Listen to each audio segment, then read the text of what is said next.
First of all, very good morning to all of you.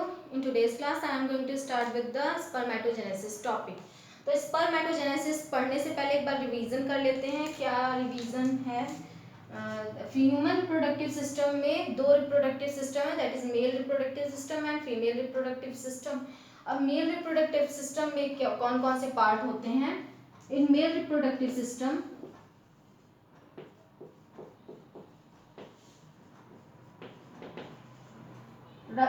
Mail reproductive system में mainly जो part होते हैं वो है testis with duct and glands. Testis with duct और glands. Glands ducts में कौन कौन से होंगे? That is epididymis,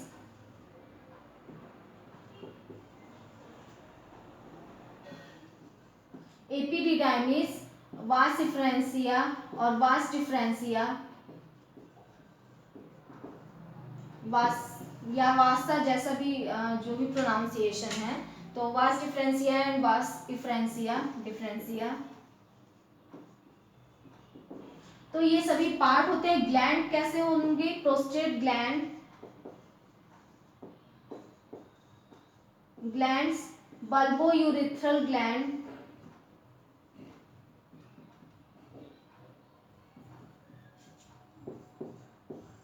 glands, that is prostate gland, bulbourethral gland और seminal vesicle. तो ये ग्लैंड्स प्रेजेंट होते हैं, सेमिनल वेसिकल.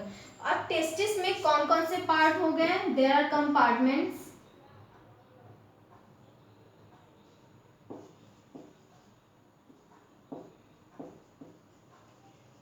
कंपार्टमेंट में सेमिनिफेरस ट्यूब्यूल, फेरस ट्यूब्यूल. अब सेमिनिफेरस ट्यूब्यूल में जर्म सेल्स हैं, दैट इज स्पर्मेटोगोनिया. स्पर्म का फॉर्मेशन करेंगे, स्पर्मेटोगोनिया. और स्पर्मेटोगोनिया में mitosis division, then meiosis division और ये प्रोड्यूस हो जाएंगे. स्पर्मेटिड्स का फॉर्मेशन, स्पर्मेटिड्स का फॉर्मेशन हो जाएगा. देन स्पर्मेटो डेवलप करके स्पर्मेटोजोआ.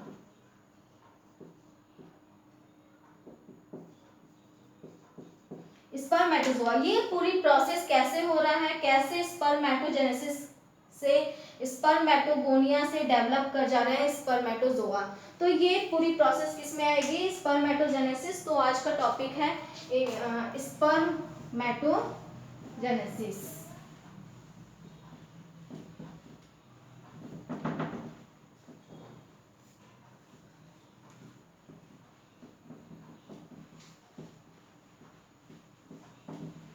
स्पर्मेटोजेनेसिस.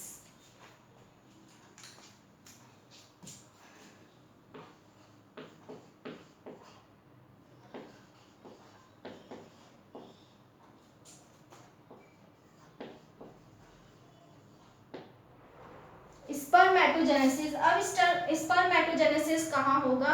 सर्टोली सेल्स में. सर्टोली सेल्स में कितनी सेल्स प्रेजेंट होते हैं सेमिनिफेरस ट्यूब्यूल में? तो एक स्ट्रक्चर में बना दे रही हूँ, जनरल स्ट्रक्चर. सेमिनिफेरस ट्यूब्यूल है यहाँ पे. तो सेमिनिफेरस ट्यूब्यूल के अंदर बीच बीच में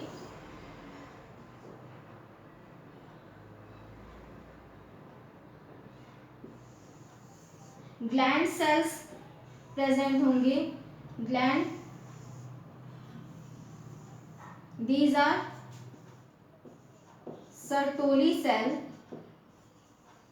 helping न्यूट्रिशन प्रोवाइड करते हैं ये सेल, और ग्लैंड्स की तरह फंक्शन और न्यूट्रिशन सिक्रीट करते हैं, जिससे डेवलपिंग जो भी स्पर्म रहेंगे उन्हें उनके डेवलपमेंट के लिए ये न्यूट्रिशन सिक्रीट करते हैं, जिसे डेवलपिंग स्पर्म यूटिलाइज करेंगे और डेवलप करेंगे. देन यहाँ पर इसके साथ में स्पर्मेटोगोनिया प्रेजेंट होते हैं. स्पर्मेटोगोनिया.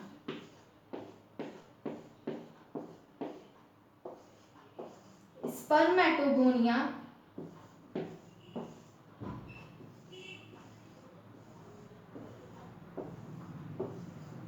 इस तरीके से स्पर्मेटोगोनिया प्रेजेंट होंगे।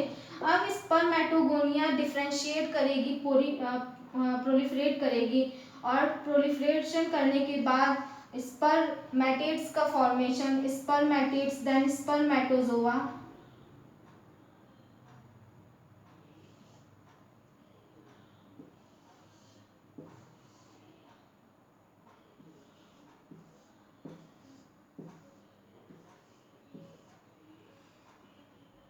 जितने भी स्पर्मेटिड्स हैं जैसे ही डेवलप करते हैं वैसे ही ये सर्टोली सेल से अटैच हो जाते हैं न्यूट्रिशन के लिए। सभी सर्टोली सेल से स्पर्मेटोजोआ अटैच हो जाएंगे। अब ये फॉर्मेशन स्पर्मेटोजेनेसिस कैसे हो रहा है, तो यहाँ पे कौन कौन सी सेल है, दैट इज सर्टोली सेल, और यहाँ पे germ cell spermatogonia present, spermatogonia present है। अब कैसे डेवलपमेंट हो रहा है यहाँ पे, तो डेवलपमेंट प्रोसेस कैसे हो रही है, स्पर्मेटोगोनिया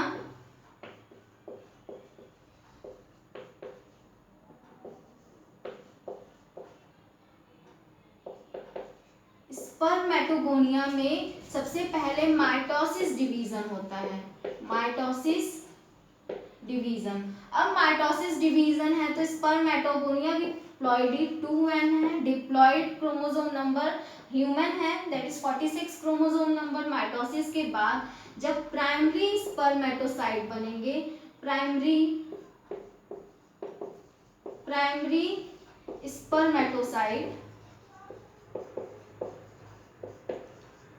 प्राइमरी स्पर्मेटोसाइट्स का फॉर्मेशन जब होगा ये क्या होंगे, डिप्लॉइड होंगे, क्योंकि माइटोसिस डिवीजन हुआ है, अभी हाफ क्रोमोसोम नहीं हुए हैं।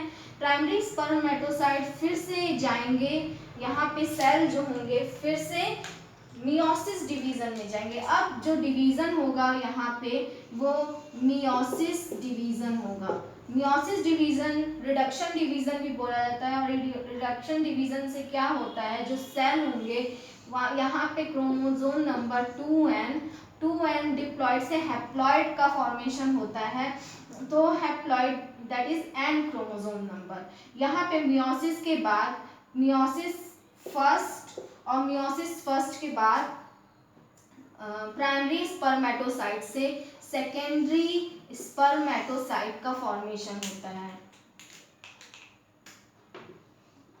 Secondary spermatocyte, n number of chromosome, secondary spermatocyte.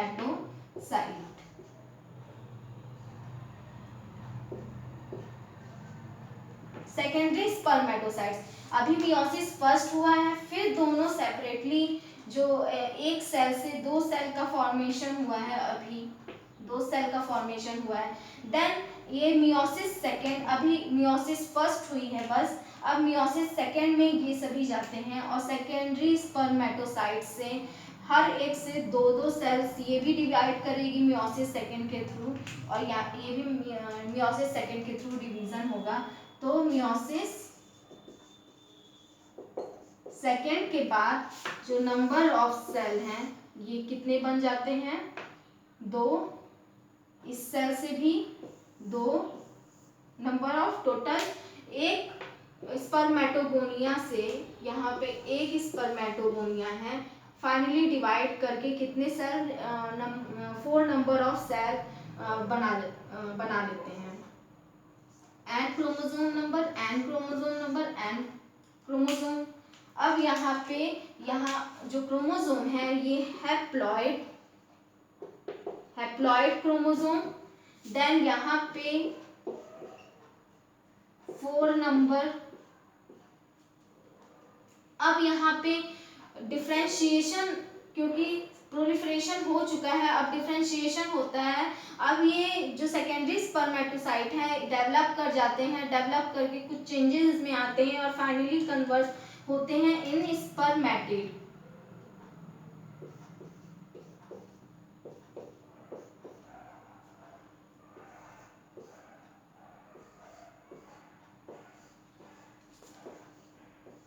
Spermatid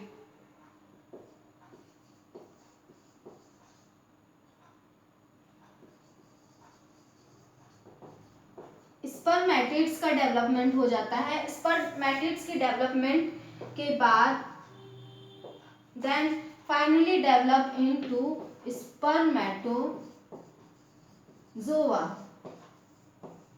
spermatozoa में डेवलप हो रहे हैं। अब इसे क्या बोला जाएगा, इस पूरी प्रोसेस को स्पर्मेटोजेनेसिस बोला जाएगा। और सेकेंडरी स्पर्मेटोसाइट से जो डिफरेंशिएशन होता है, जो डेवलप करते हैं सेल, डेवलपमेंट के बाद यहाँ पे कन्वर्ट हो जाते हैं स्पर्मेटिड और फ्लैजेला। सेल कैसे फ्लैजिलेटेड हो जाती है और स्विम करने के लिए तैयार हो जाती है, स्पर्मेटिड्स का फॉर्मेशन हो जाता है। इतनी प्रोसेस को क्या बोला जाएगा, स्पर्मिएशन।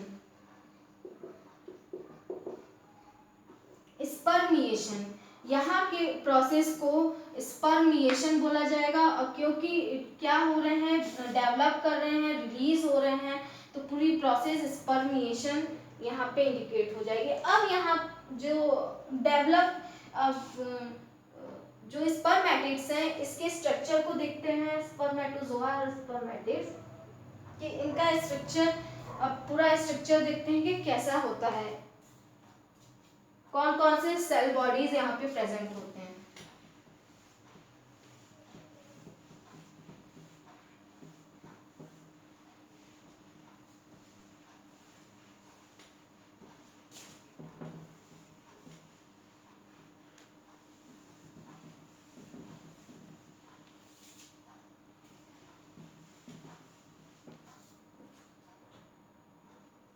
तो एक स्ट्रक्चर देख लेते हैं। मेनली जो स्पर्मेटिड होते हैं, स्पर्म होते हैं, थ्री रीजन होते हैं। ये थ्री रीजन कौन कौन से होंगे, head,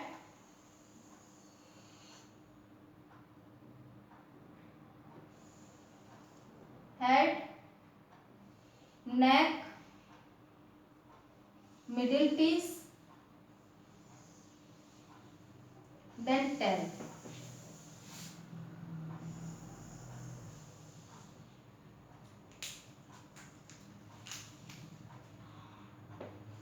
this is head,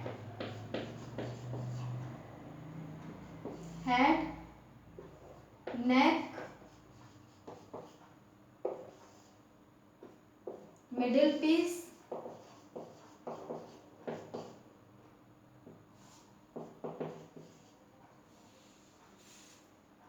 tail,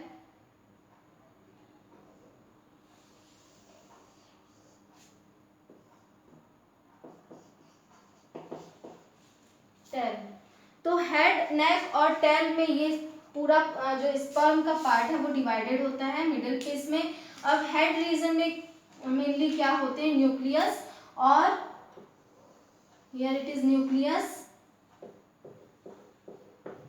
with genetic material DNA, chromosome,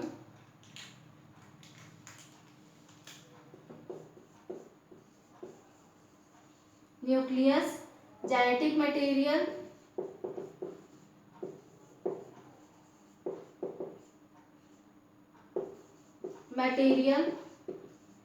DNA. Genetic material DNA के बाद अब यहाँ पे और क्या होते हैं, एक्रोसोम,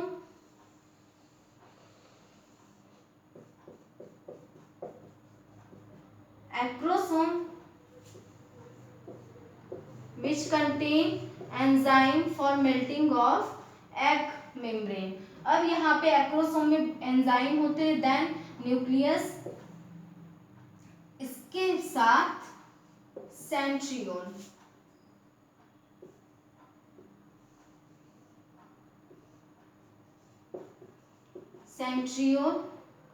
प्रॉक्सिमल और प्रॉक्सिमल सेंट्रियोल सिंपली। नाउ अब प्रॉक्सिमल सेंट्रियोल से फ्लैजेला स्टार्ट होता है, ओरिजिनेट करना स्टार्ट होता है और एंड तक ये जाते हैं। देन फ्लैजेला के स्पिंडल फाइबर और फ्लैजेला, इसके साइड में माइटोकॉन्ड्रिया प्रेजेंट होते हैं, स्पाइरली अरेंज, ये सभी स्पाइरली अरेंज होते हैं माइटोकॉन्ड्रिया।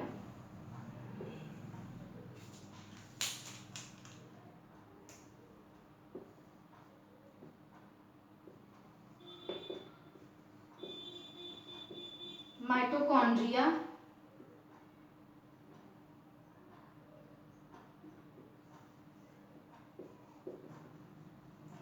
Flagella,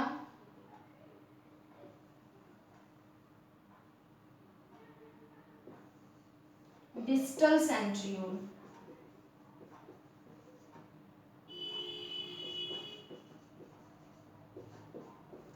distal centriole. अब जब भी सेल, ये माइटोकॉन्ड्रिया क्यों होते हैं, ये ताकि माइटोकॉन्ड्रिया इस स्पर्म को एनर्जी प्रोवाइड करते हैं। स्विमिंग करने के लिए जो भी एनर्जी चाहिए माइटोकॉन्ड्रिया के थ्रू प्रोवाइड की जाती है। अब जो सेंट्रियोल है, सेंट्रियोल प्रॉक्सिमल, दो सेंट्रियोल प्रेजेंट होते हैं, प्रॉक्सिमल सेंट्रियोल और डिस्टल सेंट्रियोल। जब न्यूक्लियस ट्रांसमिट, क्योंकि सिर्फ पूरा का पूरा एग में फर्टिलाइज करते समय पूरा स्पर्म नहीं फ्यूज होता है, सिर्फ एग का एग में सिर्फ न्यूक्लियस ट्रांसपोर्ट होता है। स्पर्म का सिर्फ न्यूक्लियस जाता है एग में और न्यूक्लियस ही फ्यूज करेगा। सिर्फ इस न्यूक्लियस को ट्रांसपोर्ट करने के लिए ये पूरा स्ट्रक्चर है। फ्लैजेला स्विम करने के लिए, देन साथ में प्रॉक्सिमल सेंट्रियोल किस लिए होते हैं, ताकि सेल डिवाइड कर सके, इसलिए प्रॉक्सिमल सेंट्रियोल भी ट्रांसपोर्ट हो जाते हैं। अब न्यूक्लियस और सिर्फ प्रॉक्सिमल सेंट्रियोल ट्रांसपोर्ट होता है, बाकी जो सेल पार्ट है, बाकी जो स्पर्म के अदर पार्ट हैं जैसे डिस्टल सेंट्रियोल, माइटोकॉन्ड्रिया, फ्लैजेला, ये सभी बाहर ही रह जाते हैं। इनका कोई फ्यूजन, जब फ्यूजन हो जाता है और ये ट्रांसपोर्ट हो जाते हैं, अब इसका कोई नहीं है और अदर यूज नहीं है, तो इसलिए ये डिस्ट्रॉय कर दिए जाते हैं और सिर्फ न्यूक्लियस ही ट्रांसपोर्ट किया जाता है इन एग में। एग न्यूक्लियस से न्यूक्लियस, स्पर्म का न्यूक्लियस फ्यूज होता है और यही न्यूक्लियस ट्रांसपोर्ट किया जाता है। देन ये प्रॉक्सिमल सेंट्रियोल भी ट्रांसपोर्ट किया जाता है और अदर पार्ट बाहर ही रह जाते हैं, एग मेम्ब्रेन के बाहर रह जाते हैं। सिर्फ एक्रोसोम क्या किया जाता है कि एग मेम्ब्रेन को मेल्ट किया जा सके और मेल्ट करने के बाद वहाँ पे प्रॉपर न्यूक्लियस को ट्रांसपोर्ट किया जा सके। सिर्फ न्यूक्लियस ट्रांसपोर्ट होता है, तो इसलिए ये सभी सब पार्ट सिर्फ हेल्प करते हैं कि ये न्यूक्लियस ट्रांसपोर्ट हो जाए एग तक, एग से फ्यूज हो जाए। इसके बाद इसका कोई अदर यूज नहीं होता है, ये सभी बाहर रह जाते हैं एग के बाहर, आउटर साइड, और फिर डिग्रेड हो जाते हैं। अब ना स्पर्मेटोजेनेसिस, ये प्रोसेस के बाद next topic is female reproductive system.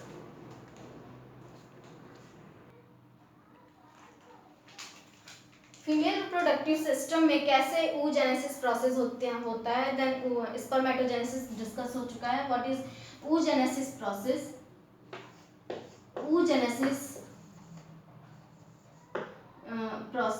oogenesis process में जितने भी फीमेल रिप्रोडक्टिव सिस्टम है, अब फीमेल रिप्रोडक्टिव सिस्टम में जो ovary present, paired ovary present होते हैं, यूट्रस प्रेजेंट होता है और यूट्रस फैलोपियन ट्यूब से। तो एक बार स्ट्रक्चर देख लेते हैं यहाँ पे फीमेल रिप्रोडक्टिव सिस्टम का।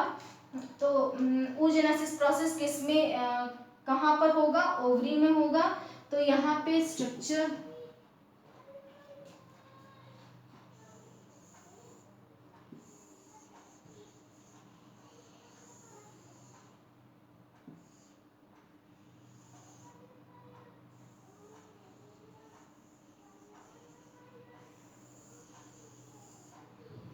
Uterus, ovary,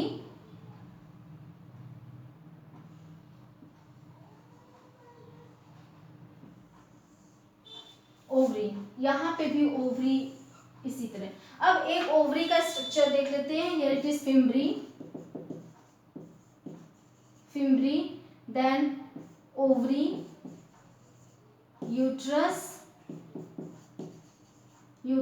fallopian tube,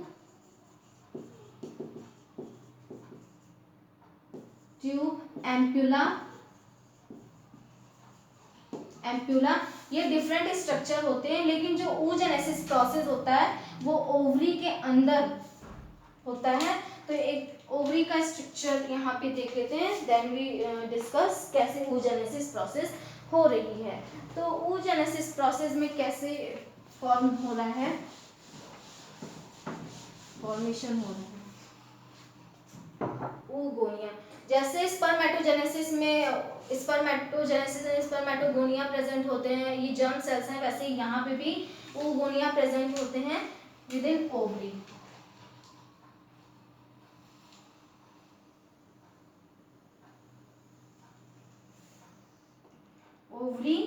ovary में डिफरेंट ब्लड वेसल्स प्रेजेंट होते हैं और ये न्यूट्रिशन प्रोवाइड करते हैं डेवलपिंग एग को, provide nutrition to developing egg, these are blood vessels.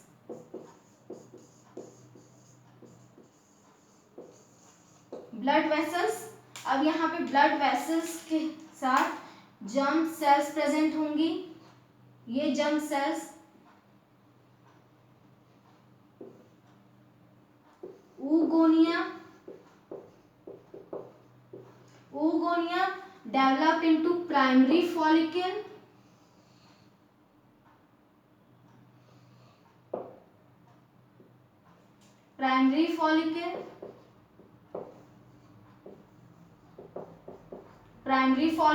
then develop into secondary follicle। secondary follicle में क्या होता है, एक number of large cell form करने लग जाते हैं यहाँ पे। सेकेंडरी फॉलिकल,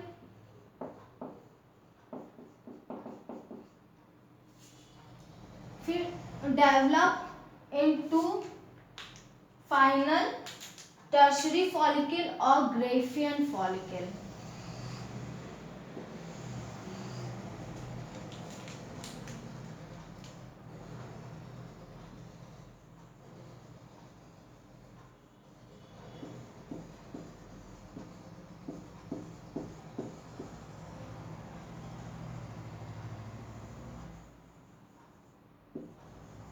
टर्शरी फॉलिकल और ग्रेफियन फॉलिकल में क्या होता है, एक कैविटी भी बन जाती है डिफरेंट सेल में। पहले सेल अलाइन करना स्टार्ट करते हैं, फिर मार्जिन में सेल अलाइन करेंगे तो एक कैविटी बन जाती है।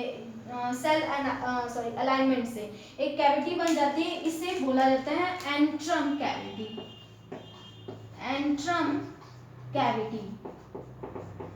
कैविटी और ये है टर्शरी फॉलिकल और ग्रेफियन फॉलिकल।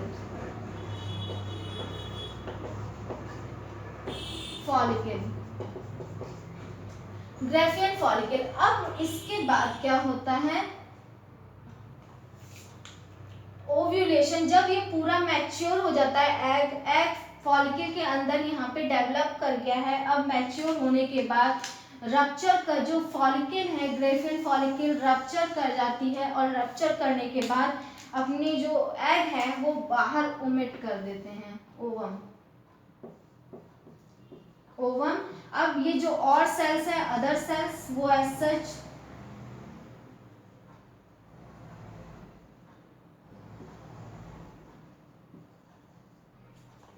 इसी में रह जाते हैं, ग्रेफियन फॉलिकल में रह जाते हैं और जो ओवम है वो बाहर रिलीज कर दिया जाता है सॉरी। बाहर रिलीज करने की जब बाहर रिलीज कर देते हैं तब यहाँ पे फिम्ब्री, यूट्रस का पार्ट फैलोपियन ट्यूब से जो अटैच रहता है, फिम्ब्री, ये बाहर ओवरी के बाहर ही ऐसे रोटेट करते हुए रहते हैं। जैसे ही ओव्यूलेशन होता है प्रोसेस और ओवम बाहर आता है, वैसे ही इसे फिम्ब्री के थ्रू कैच कर लिया जाता है और सक कर लिया जाता है और फैलोपियन ट्यूब में ट्रांसपोर्ट कर दिया जाता है। तो ये प्रोसेस क्या है, ओव्यूलेशन। बाहर ओव्यूल निकाल दिया जाता है और ओवम निकाल दिया जाता है, क्योंकि डेवलपमेंट हो गया है ओवम का, फुली डेवलप हो गया है। देन अब ये क्या हो गई, जो ये वॉल है, ये वॉल क्या करेगी, कार्पस ल्यूटियम का फॉर्मेशन यहाँ पे हो जाएगा। Corpus luteum, corpus luteum, corpus luteum का फॉर्मेशन होता है। फिर एक टाइम के बाद ये कार्पस ल्यूटियम भी डीजनरेट करने लग जाती है, डीजनरेशन ऑफ कार्पस ल्यूटियम।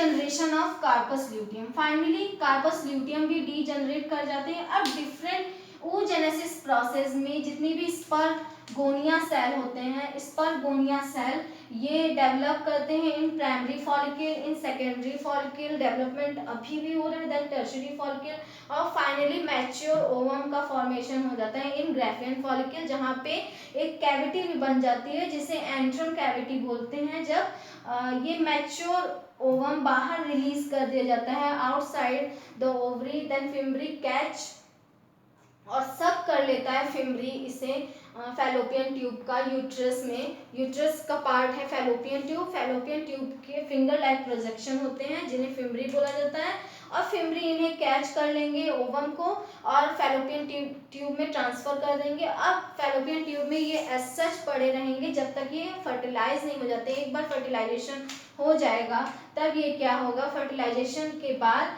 ये यूट्रस के एंडोमेट्रियम वॉल में इम्प्लांट कर दिए जाएंगे और एम्ब्रियो डेवलपमेंट हो जाएगा, देन फीटस का इससे डेवलपमेंट हो जाएगा। अब ये पूरी प्रोसेस एज सच नहीं होती है, बहुत oogonia ही स्टेज में जब डेवलपिंग एम्ब्रियो है, जब फीमेल चाइल्ड है उसके फीमेल एम्ब्रियो है, एम्ब्रियोनिक कंडीशन में ही जब ओवरी का डेवलपमेंट होता है, ओवरी में primary oocyte that is oogonia से डेवलप जब प्राइमरी oocyte का फॉर्मेशन होता है, इस oocyte जब मियोसिस डिवीजन में जाते हैं,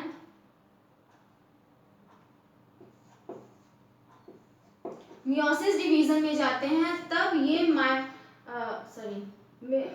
मियोसिस फर्स्ट के प्रोफेज स्टेज में ही अरेस्ट हो जाते हैं। मतलब एम्ब्रियोनिक में, ड्यूरिंग एम्ब्रियोनिक कंडीशन में ही यहाँ तक डेवलपमेंट हो चुका रहता है। अभी ये सेकेंडरी oocyte का फॉर्मेशन नहीं हुआ है। सेकेंडरी oocyte का फॉर्मेशन कब होगा, प्यूबर्टी एज में। यहाँ पर आने पर ये अरेस्ट हो जाते हैं और एज सच पड़े रहते हैं जब तक कि प्यूबर्टी एज नहीं आ जाती। प्यूबर्टी एज आ जाएगी तब इनका डेवलपमेंट फिर से स्टार्ट होता है प्रोफेज से, फिर अदर मियोसिस सेकेंड होते हैं, then convert into secondary oocyte, secondary oocyte में डेवलप कर जाते हैं। तो इसका एक बार फ्लो चार्ट देख लेते हैं कि कैसे डेवलप हो रहे हैं,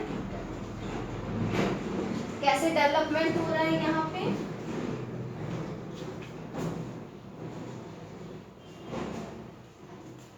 then in next class hormonal regulation discuss होगा।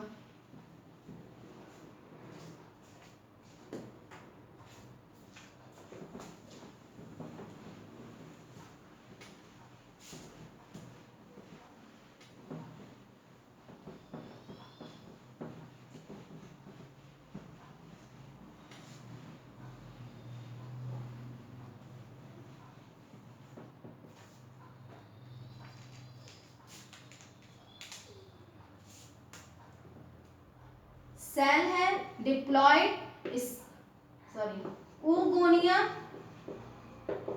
oogonia undergoes in mitosis division।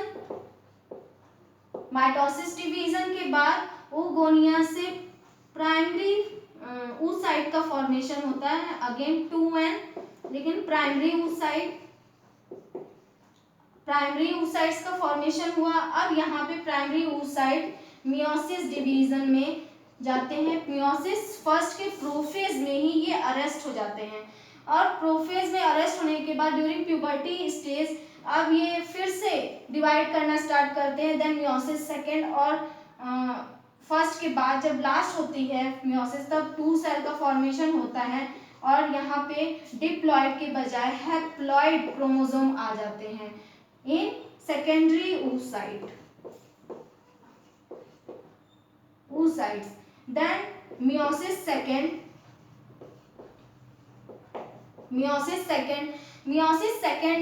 के बाद इस हर एक से 2 सेल का फॉर्मेशन होगा। 2 सेल का फॉर्मेशन इससे भी और यहाँ से भी होना यही चाहिए, लेकिन ऐसा होता नहीं है। जब प्राइमरी oocyte का फॉर्मेशन होता है और मियोसिस फर्स्ट में जाते हैं तो ऐसा नहीं होता है। यहाँ पे 2 सेल, जैसे स्पर्मेटोजेनेसिस में 2 सेल का फॉर्मेशन होता है, वैसे यहाँ पर भी 2 सेल का फॉर्मेशन होता है, लेकिन वो सेल क्या किसमें कन्वर्ट हो जाती है, पोलर बॉडी में, पोलर बॉडी में कन्वर्ट हो जाती है। पोलर बॉडी मतलब डीजेनरेशन हो जाता है इस सेल का, सिर्फ एक ही सेल डिवाइड करती है और 2 सेल में कन्वर्ट होते हैं। देन यहाँ पे जब सेल डिवाइड करती है तो अगेन यहाँ पे सिर्फ एक ही सेल डेवलप करते हैं और एक फिर से पोलर बॉडी बन जाते हैं। पोलर बॉडी, एक सेल को प्रॉपर साइटोप्लाज्मिक कंटेंट मिले, प्रॉपर डेवलपमेंट हो एक सेल का, इसलिए यहाँ पे जो ओवम का फॉर्मेशन होता है तो एक ही ओवम का फॉर्मेशन होता है, एक ऊगोनिया से सिर्फ एक ओवम का फॉर्मेशन होगा, जबकि स्पर्मेटोजेनेसिस प्रोसेस में क्या होता था, एक स्पर्मेटोगोनिया से 4 स्पर्म्स का फॉर्मेशन हो रहा था। लेकिन oogenesis डिफरेंट रहता है क्योंकि वहाँ पे न्यूक्लियस ट्रांसफर करना रहता है, सिर्फ न्यूक्लियस कंटेंट प्रॉपर रहे, इसके सिवा और जितने भी पार्ट होते हैं, जो एसेसरी पार्ट होते हैं, वो एनर्जी प्रोवाइड करने के लिए और फर्टिलाइजेशन में हेल्प करने के लिए हेल्पफुल होते हैं। लेकिन यहाँ पे पूरा जो न्यूक्लियस का डेवलपमेंट होना है इसी ओवम में कैरिड आउट होगा, और ये ओवम प्रॉपर डेवलप रहे, साइटोप्लाज्मिक कंटेंट भी अच्छा रहे, वेल डेवलप रहे, इस वजह से सिर्फ एक ही सेल इनलार्ज करती है, ये नेक्स्ट सेल क्या होते हैं, पोलर बॉडी में कन्वर्ट हो जाते हैं। तो एक ऊगोनिया से एक ओवम का फॉर्मेशन होता है, लेकिन हैप्लॉइड वैसे ही हैप्लॉइड ओवम ना। नेक्स्ट क्लास में हार्मोनल कंट्रोल देखेंगे कि कैसे कौन कौन से हार्मोन इसे कंट्रोल करते हैं पूरे oogenesis प्रोसेस को।